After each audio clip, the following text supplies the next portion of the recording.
And today we are going to see that there are other forms of equilibrium also.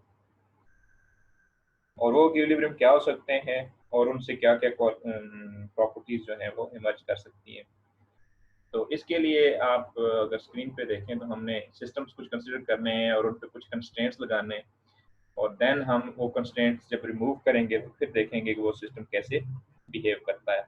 तो इसी तरह आज वाला सिस्टम भी आपका दो सब सिस्टम्स हैं, जो कि एक्चुअली एक बड़ा सिस्टम है जिसके दरमियान हमने पार्टीशन की हुई है, जो कि पार्टीशन वैसी है कि वो मूवेबल है। तो आप अगर यहाँ देखेंगे कि बड़ा सिस्टम है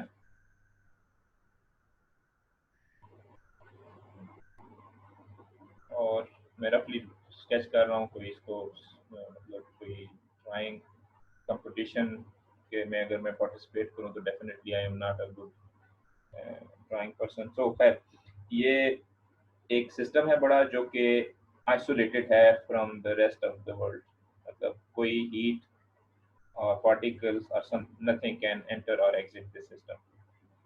और इसके अंदर हमने दो सब सिस्टम्स बनाए हुए हैं जो कि एक पार्टीशन से ये जुड़े हुए हैं। पार्टीशन कैसी है?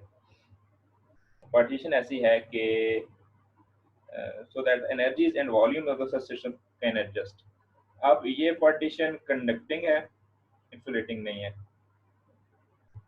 This is thermally conducting.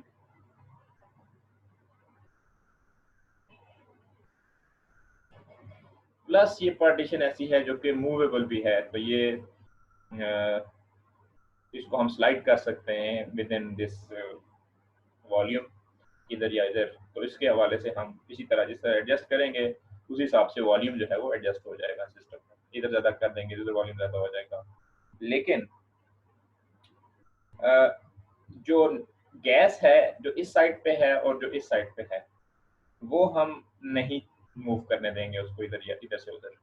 मतलब नंबर ऑफ पार्टिकल्स जो हैं दोनों साइड्स पे वो सेम रहेंगे। अगर इधर नंबर ऑफ पार्टिकल्स ए थे और इधर नंबर ऑफ पार्टिकल्स बी थे तो they remain the same,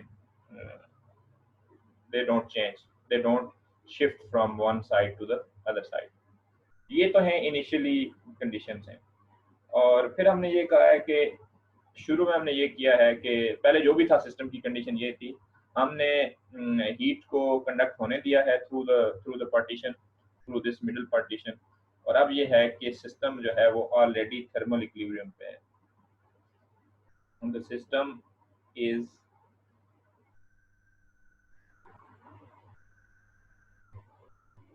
already at thermal equilibrium.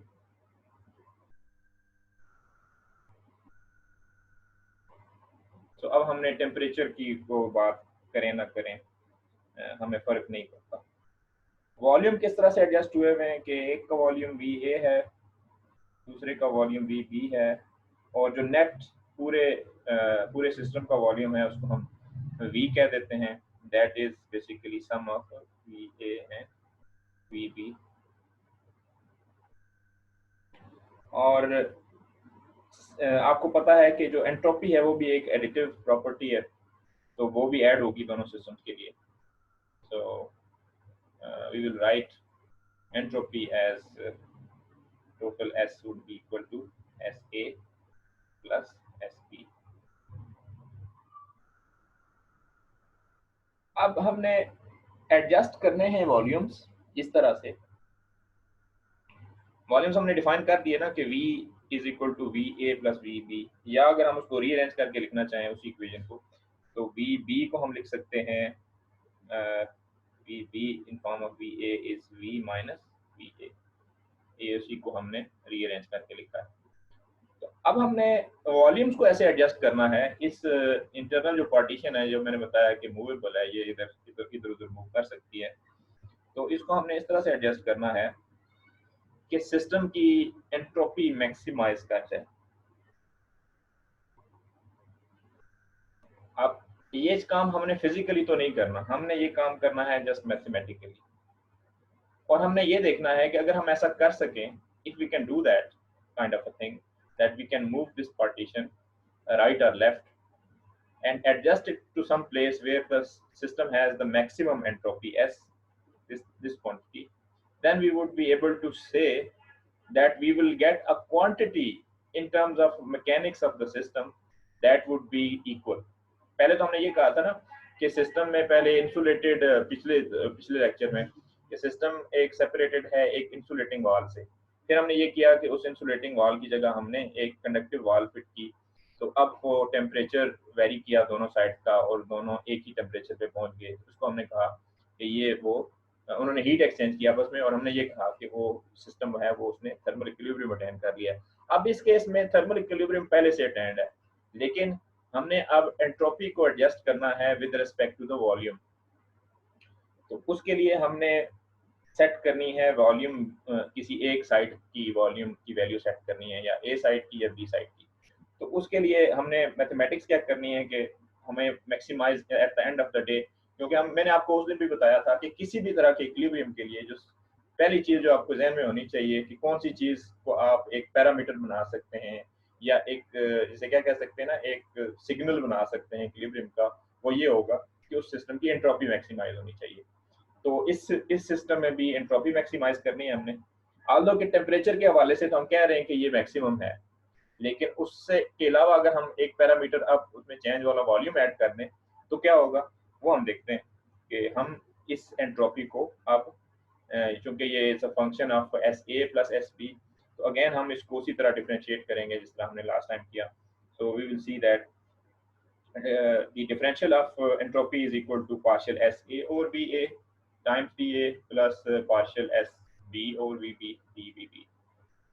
तो ये हम काम करेंगे जो हमने पिछली दफा किया था, एग्जैक्टली द सेम, और देन हम इसको इक्वल टू जीरो पुट कर देंगे टू मैक्सिमाइज। ये इक्वल टू जीरो वाला हम काम क्यों करते हैं? To maximize this thing.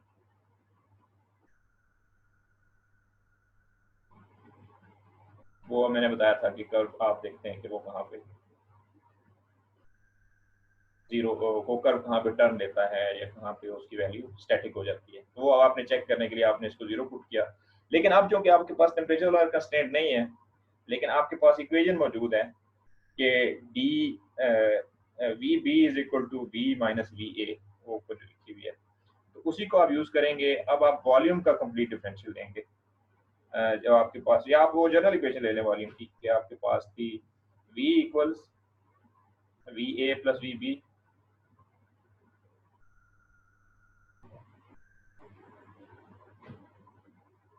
ये ले लें। अब आपको ये पता है कि टोटल वॉल्यूम तो चेंज नहीं हो रहा, dv इज जीरो। सो आप इस इक्वेशन को जब डिफरेंशिएट करेंगे dv equals dva plus dvb, तो यहाँ से जब आप इसकी लेफ्ट हैंड साइड पे जीरो पुट करेंगे तो आपको पता चलेगा कि dva equals minus times dv। ये आप करके तो इस इक्वेशन में पुट करें 2.117 में, इसको आप यहाँ पे इसको इसके अंदर पुट करेंगे तो यहाँ से आपके पास कंडीशन आ जाएगी, एक मैथमेटिकल कंडीशन आ जाएगी जिस तरह की हमने टेम्परेचर के केस में निकाली थी।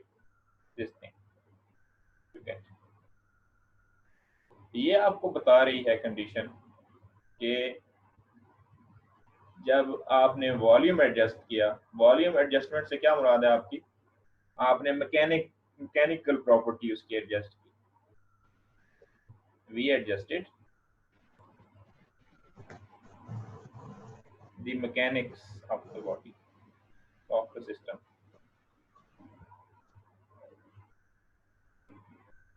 or we got this condition partial SA or partial VA is equal to partial SB or partial VB। Kindly आप अपना नेट ठीक करके question, do not turn your microphone on unless you want to ask a question, और question ask करने के लिए आप hand raise करेंगे, उसके बगैर ना करें क्वेश्चन, रैंडम ना बोला करें बीच में। अच्छा, ये क्वांटिटी अब आपके पास जो मौजूद है, ये अब आपको नहीं पता कि क्या है जो हाईलाइट हुई हुई है, पार्शियल एस ए और पार्शियल वी ए क्या है, लेकिन मैकेनिक्स में आपको ये पता होगा गैसेस, अगर आप लोगों ने कहीं थर्मोडायनामिक्स में पहले कोई भी गैसेस के मतलब स्टडी की है, वहां से आपको ये पता होगा कि अगर मैकेनिकल इक्विलिब्रियम की बात होगी तो उसका ताल्लुक किसी हद तक प्रेशर से होगा। उसका ताल्लुक किस चीज से होगा? प्रेशर से होगा। और हम ये कह सकते हैं कि ये जो क्वांटिटी है पार्शियल एस ए और पार्शियल वी ए, ये partial S over partial V, this is somehow proportional to pressure somewhere. ये हमें पता है हमारे प्रीवियस नॉलेज से, ये हमने यहाँ पे आके इसको कुछ नई चीज नहीं सीखी। और अगर ऐसा है तो हम लिख सकते हैं ना फिर कि ये जो क्वांटिटी है, जहाँ पे चूंकि हमें पता नहीं है क्या है, लेकिन हम बुक वाले की बात मानते हैं, तो बुक वाला यही कहता है कि ये क्वांटिटी पी ओवर टी है। पार्शियल एस और पार्शियल वी क्या है? P over T. ये इसने कहा है कि आप इसको आप मान जाओ, अब इसको डिफाइन कर दो। जब हम कहते हैं ना डेफिनेशन दी है हमने किसी चीज की, तो वो डेफिनेशन हमारी अब किसी उस पे नहीं है, डेरिवेशन पे नहीं है। ये डेफिनेशन हमारी एम्पिरिकल नॉलेज पे है, वो ऐसा नॉलेज जो हमें पहले से मालूम हो या जो हमारी अक्ल हमें बता रही हो। जैसे हमने उधर कहा था ना कि पार्शियल एस और पार्शियल ई जो है वो 1/t के इक्वल है, और वो भी हमने कहा था कि हम इसको एज्यूम कर लेते हैं, मान लेते हैं। इसी तरह इधर भी हम मान लेते हैं कि पार्शियल एस और पार्शियल वी जो है वो p/t के इक्वल है। ओके, p/t के अगर ये इक्वल है, जैसे बुक वाले ने हमें बताया, हमने एज्यूम किया, तो इससे क्या साबित हुआ कि क्या चीज इक्वल है फिर? In case of thermodynamic quantities, temperature तो ऑलरेडी इक्वल है ना इनका, हम कह रहे हैं कि थर्मल इक्विलिब्रियम। अनदर चीज which will become equal for two system, it would be pressure. Pressure of system A is now equal to pressure of system B. लेकिन प्रेशर को हम डायरेक्टली नहीं लिखते, हम लिखते हैं p/t करके, ताकि इसकी वो जो आप क्वेश्चन भी जिक्र किया था किसी बच्चे ने कि इसकी डायमेंशंस का भी ख्याल रखना है साथ। पार्शियल एस और पार्शियल वी जो है वो डायरेक्ट p की डायमेंशन नहीं है, वो p और t की डायमेंशन।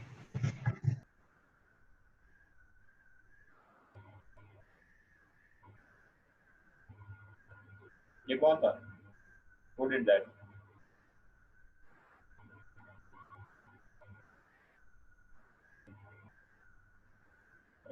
वैसे क्या कहें, किस किस्म के लोग हैं ये?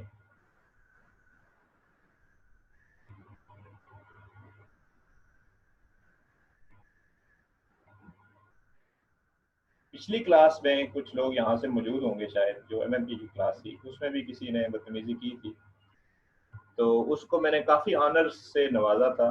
और शायद वो अब इस तरह के ऑनर्स यहाँ पे भी देने पड़ेंगे मुझे, ताकि लोग बिहेव करें। काफ़ी इज्जत बख्शी मैंने पिछले क्लास में, किसी ने ऐसा किया था, तो उसको तो खैर मैं क्लास से भी निकलवाऊंगा, यूनिवर्सिटी से भी निकलवाऊंगा। तो इधर जो ये कर रहे हैं, जो भी कर रहा है ये whoever, ये did this, मैंने अभी देखा नहीं है, मैं देखूंगा बाद में इसको। तो ये ख्याल रखें कि वो फिर यूनिवर्सिटी से जाएंगे ये काम करके। आपने सुना होगा फास्ट यूनिवर्सिटी है, कौन सी यूनिवर्सिटी पिछले पिछले सेमेस्टर में तो बच्चे रस्टिकेट हुए थे इसी तरह के हरकतों पे। तो इंशाल्लाह इस दफ़ा काम सेट से भी होंगे, मैं गारंटी देता हूँ आप लोगों को, जो भी ऐसा करेगा।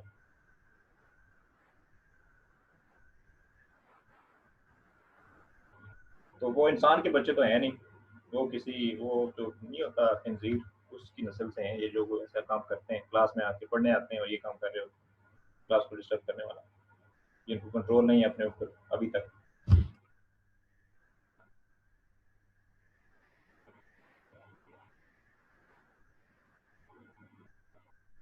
खैर, यहाँ हम पहुंचे थे, ये रिकॉर्ड हो गया ना सारी चीज़, ये सब आएगी अब, सब लोगों के रिकॉर्ड में भी आएगी। पिछली क्लास में ऐसा ही किसी ने बिहेव किया था, तो उसको मैंने अच्छे भले ऑनर्स दिए थे, तो इस दफ़ा भी इंशाल्लाह दूंगा, इसको भी दूंगा, इसने ये काम किया। और एक और इक्विलिब्रियम होता है, तीसरी किस्म का इक्विलिब्रियम, जिसको हम डिराइव नहीं करेंगे, दैट इज कॉल्ड, इसके नतीजे में होता है पार्टिकल इक्विलिब्रियम से हम कह सकते हैं।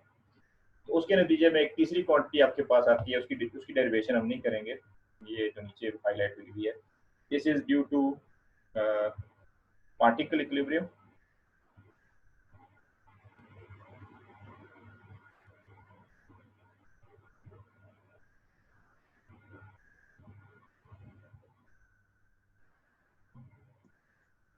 ये शो करता है कि किसी सिस्टम में अगर हम उसमें पार्टिकल नंबर ऑफ पार्टिकल को भी छेड़ सकें, पार्टिकल्स एक साइड से दूसरी साइड पे मूव कर सकें, तो उस केस में इक्विलिब्रियम अटैन जब होता है तो वहाँ पे एक चीज़ उस केस में दोनों सिस्टम्स के लिए बराबर होती है, वो चीज़ है केमिकल पोटेंशियल। वो यहाँ पे शो हुआ है सिंबल से, ड्यू से, दैट इज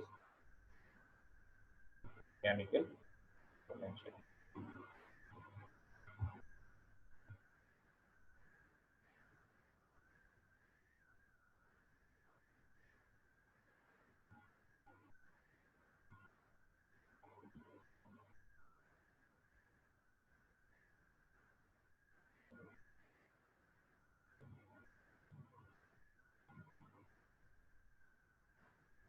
नेक्स्ट इंपॉर्टेंट जो टॉपिक है हमारा वो है फंडामेंटल थर्मोडायनामिक रिलेशन।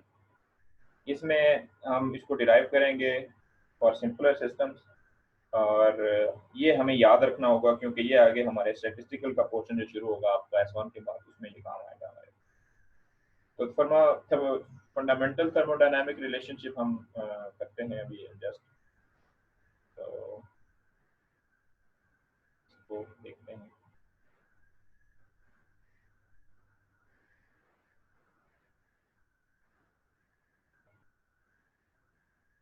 तो हम फर्स्ट लॉ से स्टार्ट लेते हैं, और फर्स्ट लॉ आपको पता है किसी भी प्रोसेस के लिए change in internal energy is equal to amount of heat provided plus work done on the system, Q plus W, कोई नई चीज़ नहीं। अब हमें इसको इसमें मुख्तलिफ कंट्रीब्यूशंस देखते हैं कि इस 2.1 to 1 जो इक्वेशन है आपकी, इसमें हम देखते हैं कि इसमें हम बहुत सारी डिफरेंट प्रोसेसेस को कैसे एडजस्ट करते हैं, अकोमोडेट करते हैं। तो यहाँ पे लिखा हुआ है जी कि the first law of thermodynamics implies that internal energy E is a function of state। Function of state means कि ये उस पाथ पे डिपेंड नहीं करती जिस पाथ से आपने वो प्रोसेस किया है, इनिशियल टू फाइनल पॉइंट तक गए हैं, बल्कि ये डिपेंड कर रही है उसकी जस्ट उसके फाइनल इनिशियल और फाइनल कंडीशन पे। स्टेट फंक्शन की सिंपल डेफिनेशन ये है। नीचे हम देखते हैं कि एक ऐसा प्रोसेस जो कि क्वाजी स्टैटिक है, process which is quasi-static, meaning that it has occurred in very slow manner। तो उस केस में जो स्मॉल वर्क डन होगा वो लिखा जाएगा dW equal to minus P times dt। ये वर्क डन की डेफिनेशन है जो हमने मतलब जनरली हम यूज करते हैं थर्मोडायनामिक्स में क्वाजी-स्टैटिक प्रोसेस के लिए। ओके, ये भी कोई नई चीज नहीं है आप लोगों के लिए। फिर हमने देखा है कि एक और क्वाजी-स्टैटिक प्रोसेस जिसमें आप कहते होते हैं कि इससे आप एंट्रोपी निकालते हैं, ऐसा प्रोसेस है static process, ds is equal to dq और dt। तो वहां से आप dq की डेफिनेशन निकाल सकते हैं, दैट इज TdS। ये दोनों आपने पहले सीखे हैं इसी कोर्स में पिछले लेक्चर्स में, कि वर्क डन इस तरह से निकाला जाता है, हीट एडिड जो है वो इस तरह से निकाली जाती है सिस्टम में। अब हम देखते हैं कि अगर ये दोनों प्रोसेसेस हो रहे हों सिस्टम में, इसमें हमने बताया कि हीट भी थोड़ी सी ऐड कर सकते हो हम, एंट्रोपी चेंज जिससे होती हो, और थोड़ा सा मैकेनिकल वर्क करते हो, तो जो आपकी 2.12 इक्वेशन है वो कैसे मॉडिफाई होगी, वो उसके अंदर हम ये दोनों वैल्यूज पुट कर देंगे। ई delta E equals Q plus W। तो ये वैल्यू जब हम उसके अंदर पुट करेंगे तो आपके पास एक ऐसा कंप्रीहेंसिव या एक आपके पास इक्वेशन आ जाएगी जिसमें इंटरनल एनर्जी जो है वो दोनों तरह से इफेक्ट हो रही है, मतलब उसमें आप के अंदर एंट्रोपी भी चेंज हो रही है और कुछ वर्क डन भी हो रहा है। तो वो हम लिखते हैं इसको इक्वेशन 2.124 में, 4 की फॉर्म में। तो ये आ गया आपके पास नेक्स्ट इक्वेशन।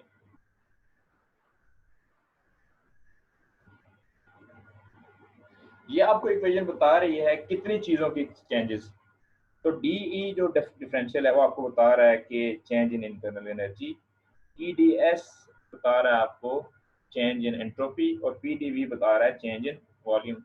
और इन तीनों में एक एक दो जो इसकी राइट हैंड साइड पे क्वांटिटीज हैं उसमें ये हो रहा है कि ऐसा प्रोसेस जिसमें टेम्परेचर चेंज ना हो, और जो थर्ड टर्म है वो बता रही है आपको कि ऐसा प्रोसेस जिसमें प्रेशर चेंज ना हो।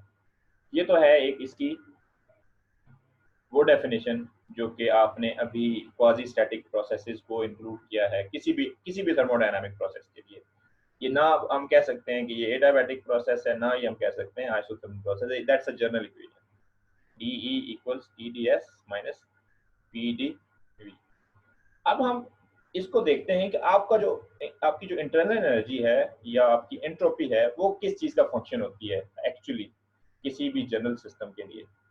तो हमने देखा कि अगर हम इंटरनल एनर्जी ले रहे हैं तो वो फंक्शन हो सकती है सिस्टम के नंबर ऑफ पार्टिकल्स का, वो फंक्शन हो सकती है सिस्टम के वॉल्यूम का, वो सिस्टम हो सकती है सिस्टम की एंट्रोपी का। ये तीनों चीज़ें इसमें वेरिएबल हो सकती हैं। और अगर हम एंट्रोपी लें तो वो किस चीज़ का फंक्शन हो सकती है? आपकी एंट्रोपी जो है वो भी इसी तरह से स्टेट फंक्शन हो सकती है किस किस चीज़ का, कि अगर हम उसमें अभी हमने देखा कि एंट्रोपी चेंज होती है अगर हम उसकी इंटरनल एनर्जी चेंज करें, जैसे हमने थर्मल इक्विलिब्रियम में देखा, या हम उसका वॉल्यूम चेंज करें जो कि हमने मैकेनिकल इक्विलिब्रियम में देखा जहाँ पे हमें प्रेशर इक्वल मिले। और या फिर हमने तीसरी ऑप्शन जो कि हमने डिराइव नहीं की वो ये हो सकता है कि नंबर ऑफ पार्टिकल्स इसमें चेंज हो सकें। सही, ये तीनों इन तीनों पे ये डिपेंड करती है। अगर ये इन तीनों पे डिपेंड करती है तो इसका अगर हम कंप्लीट डिफरेंशियल लेंगे एंट्रोपी का तो वो कैसे लिखा जाएगा? वो इन तीनों वेरिएबल्स की फॉर्म में लिखा जाएगा कि हम लिखेंगे इसको ds that is partial s over partial e when other two variables are constant, which one, v and n are constant, times de plus आप दूसरा वेरिएबल ले लेते हैं इसी तरह पार्शियल एस और partial E, sorry not E but we,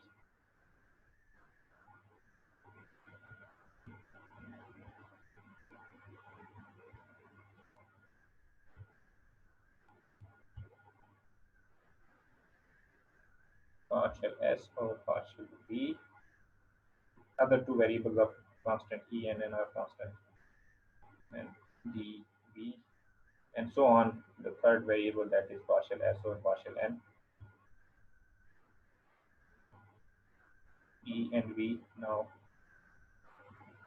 are variables constants and n is the variable dn। ये तो है इसकी फंक्शनल फॉर्म और वहां से हमने डिफरेंशियल निकाला।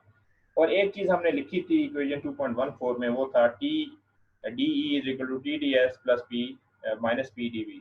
अब आप यहाँ पे टी की डेफिनेशन पुट करें 2.124 में, यहाँ पे टी की क्या डेफिनेशन है? वो है पार्शियल, यार इसको बल्कि रीअरेंज कर देते हैं, इसको रीअरेंज करते हैं in the form of D S. तो इसको रीअरेंज करें जी पहले, रीअरेंजिंग 2.124 तो आपके पास आ जाएगा डी एस इक्वल्स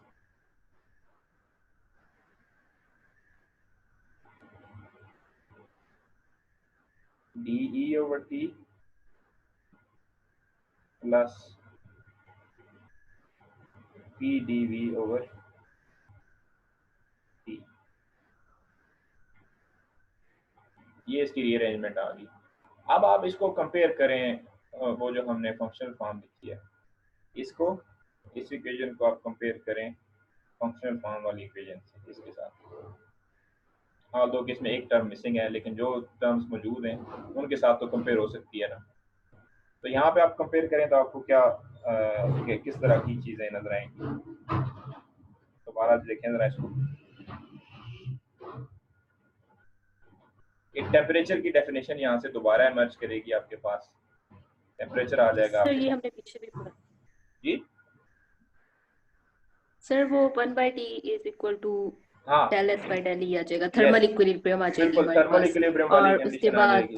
बिल्कुल बोलते रहे यस, और उसके बाद जब हम ये डीवी वाले को करेंगे तो फिर हमारे पास वो आ जाएगी जो मैकेनिकल इक्विलिब्रियम हमने पढ़ा था, ठीक और हो गया। डीएन वाला नहीं आ रहा, केमिकल इक्विलिब्रियम कंपेयर हाँ, नहीं कर पा केमिकल रहे जिसको। इक्विलिब्रियम कंपेयर नहीं कर पा रहे क्योंकि हमने जो फंडामेंटल रिलेशनशिप लिखा है उसमें हमने तीसरी टर्म ऐड ही नहीं की। वो तीसरी टर्म ऐड कर सकते थे हम यहाँ पे 2.124 में म्यू डी एन, लेकिन वो नहीं ऐड की। अगर ऐड करें तो वो भी कंपेयर हो जाएगी।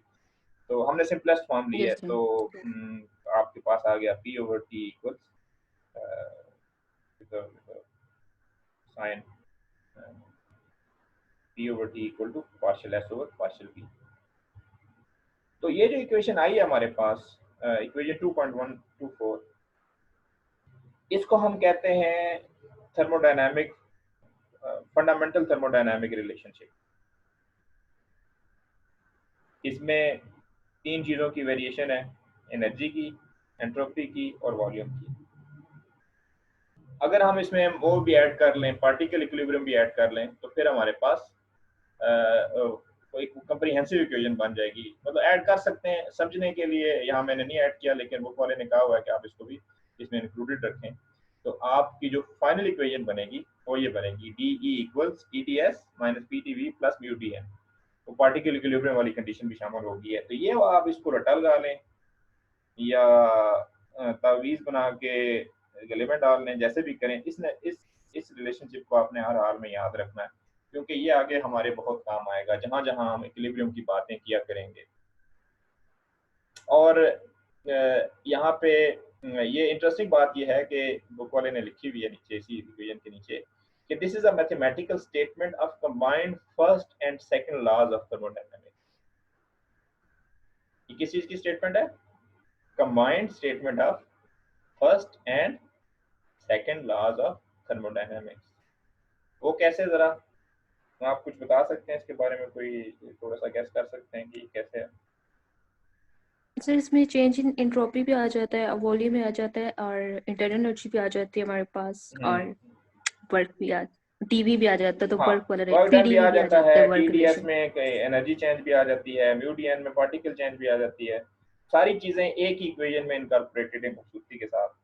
तो यहाँ से आपने इसको इसको फंडामेंटल थर्मोडायनामिक रिलेशनशिप ट्रीट कर सकते हैं। इस इक्वेशन को आप इन्वर्ट भी कर सकते हैं। एक्चुअली आप इस इक्वेशन को इन्वर्ट भी कर सकते हैं। वो कैसे?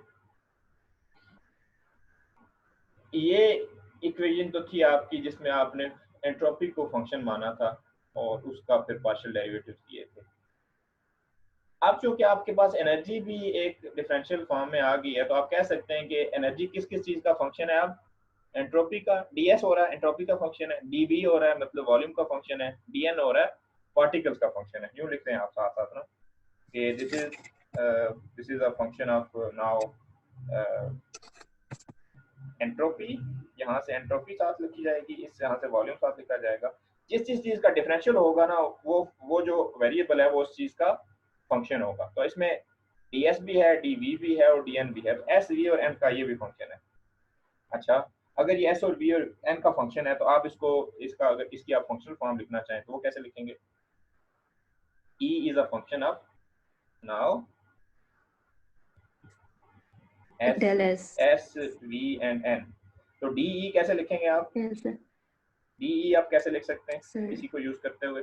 Del de sir equals, del E by del हाँ de partially equals over partial s de equals partial e over partial s। हाँ जी, पार्शियल ई ओवर तो पार्शियल एस। इसमें v n कांस्टेंट होंगे इसमें। वी एन कांस्टेंट हो जाएंगे, D S plus partial E over partial v D V, इसमें constant हो जाएंगे ई और एन, और लास्ट हो जाएगा आपके पास partial E over partial N, और इसमें दोनों का n। फिर डी वी कांस्टेंट हो जाएंगे और डी एन। अब आप इसको कंपेयर करें ना, जो फंडामेंटल थर्मोडायनामिक रिलेशनशिप है और जो इसकी फंक्शनल फॉर्म है, इन दोनों को कंपेयर करें 2.128 और ये जो अभी आप हमने लिखा है स्क्रीन पे, इन दोनों को कंपेयर करें तो अब आपके पास इनवर्स रिलेशनशिप आ जाएंगे। तो इस केस में टी आ जाएगा आपके पास, you will get T equals partial E over partial S इस तरह से Pn, और इसी तरह आपके पास आ जाएगा P, that would be equal to minus partial E over partial V, S और N इसमें कॉन्स्टेंट्स होंगे, और इसी तरह आपके पास थर्ड में आ जाएगा